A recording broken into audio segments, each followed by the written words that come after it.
So hi, this is a momentous occasion in India's financial inclusion drive because it's 10 years of one of our flagship programs called the PMJDY, the Jan Dhan Yojana. You know, those of us who have been studying financial inclusion for over 30 years now, globally, one of the main constraints to financial access has been lack of bank accounts. Because you should think of bank accounts as setting up of a road in a remote place. So when the road comes, many other things come along with the road. So PMJDY, the Jan Dhan Yojana, is like the coming of a road to a segment of the market which has not been part of our financial sector. Most of you are familiar that we have broken records, all kinds of records in the form of number of accounts that have been opened. The latest number is 53 crores and more, which is around 530 million, which is of course it's a gargantuan number if you look at it from a global perspective. But I think the story is not just in terms of the numbers. The story is in terms of what is it doing to the lives of people at the bottom of the pyramid, or if you consider the bottom 40% of the population.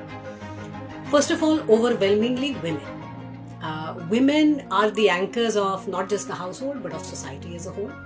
Financial access of women does not just have improvements overall, but it has very significant impact on welfare of the family and particularly children. So women are a very major focus, and we are close to 60% of the beneficiaries of PMJDY happen to be women. I think another heartening figure in terms of targeting is that 2/3 of the beneficiaries happen to be from rural areas or just semi-urban. So they are not mainstream financial markets for us. If you look at it, what are the kind of different benefits? Again, everything that the road can get you in the form of access, connectivity, that's exactly what PMJDY does. So historically, this has never happened in any other country, that at such large pace, such a large part of the unfinanced, unbanked population has been brought into the fold. Now, when we start to look at impact, there are very well published, because it's 10 years, it's long enough to now see what are the direct impacts. Many of them are indirect responses.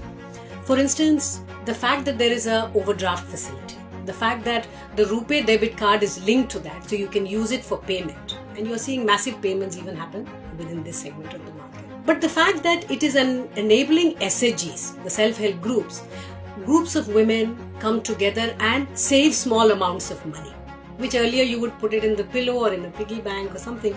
Now it's happening in the PMJDY accounts. The numbers have steadily increased. If you think of in each account on an average, how much are people savings? It's a little above 4,000 rupees. So it might not sound like a large amount, but a lot of savings is about discipline. That can you put aside a little money regularly, and that pot swells. That's the kind of disciplining in the financial space that PMJDY has enabled in the last 10 years.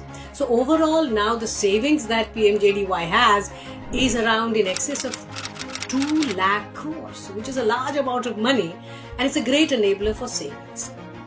Of course, that said, we are saying now the future of PMJDY has to be in the form of assisting poor households in meeting their own savings standard. Because you don't just save, you save for a reason.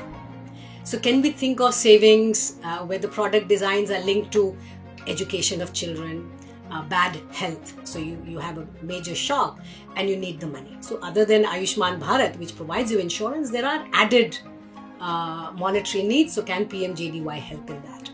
It helps you build credit history.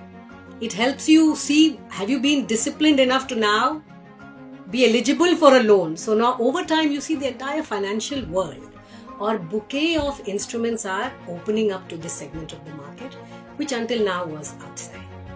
So these are all now very well established in terms of what the impacts are.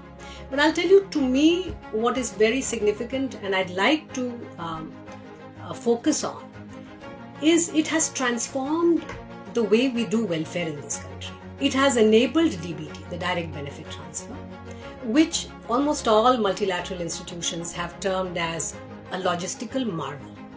And the more you think of it, you realize that for an economy which used to see tremendous amount of leakages before, when the fabled story from Rajiv Gandhi, the former Prime Minister, when he said that of every rupee that we spend, only 15 paisa really reaches the beneficiary. So imagine from a world like that, we are in a new world where we are now saving 1.5% of the GDP in doing welfare. That's the kind of efficiency that we have improved because of having a Jan Dhan Yojana and enabling a DBT in this country. So we have made welfare very efficient, right? But that's not all. I think we have changed the culture of doing welfare, because it's not what welfare you give, but how you give it. Earlier, even if a beneficiary is entitled to certain benefits, you would have to wait outside, wait in a line, long delays. This we call poverty parade. We don't see poverty parade anymore. And a large part of that eradication is on behalf of the fact that people are entitled to certain things and the government is reaching them directly without any intermediary in the form of a government functionary, a middleman, etc. So I think that the fact that we have instilled a sense of dignity, because now they don't have to really go and wait outside people's offices. So dignity becomes a very important part of the way welfare is being done in India. And I think it's not easy to quantify it. So as economists, we do a very bad job of talking about these aspects of welfare, because it's very difficult to quantify dignity, and yet it's so fundamental to the way welfare should be done. So one question that gets asked about what is the fundamental role of PMJDY in terms of, if you see India's inclusive growth structure in the last 10 years. While we had fundamental reforms in terms of dismantling license permit Raj, now early 90s, you only saw major capital expenditure from government under Prime Minister Vajpayee when you saw building of roads, connectivity in the form of telecom, energy reforms, etc. happen. That's when the trajectory of growth really took off. Now think of the financial architecture of the country being fundamentally rechanged or turbocharged in some sense post 2014 due to PMJDY. Because it is like setting up a core infrastructure for financial inclusion, not just limited from the government or the Sarkari way of looking at things, which means I can do welfare better. I can target you and I can transfer whatever benefits you are going to get. And the savings of 1.5%, which is very significant, remember, for a country like ours, which has always seen leakages in the past. But that's the government and the welfare side of the story. There is an equally compelling, perhaps more so, from the private market participation point of view, which means it actually enables further growth. When this entire segment, which is bottom of the pyramid, the minute it gets linked to this financial infrastructure in the form of a bank account, which is what PMJDY is, they are in a position to use this core asset or core infrastructure for many kinds of transactions, right? Which enables payment system. That is why we've seen this massive revolution in the form of the UPI enabled by RuPay, etc. All backend is PMJDY. The entire DBT architecture, whatever the pensions, if you look at Kisan credit cards, if you look at any form of money getting transferred, it's at the back of PMJDY. But I think one thing which is poorly understood and underappreciated is how economically active even poor households are.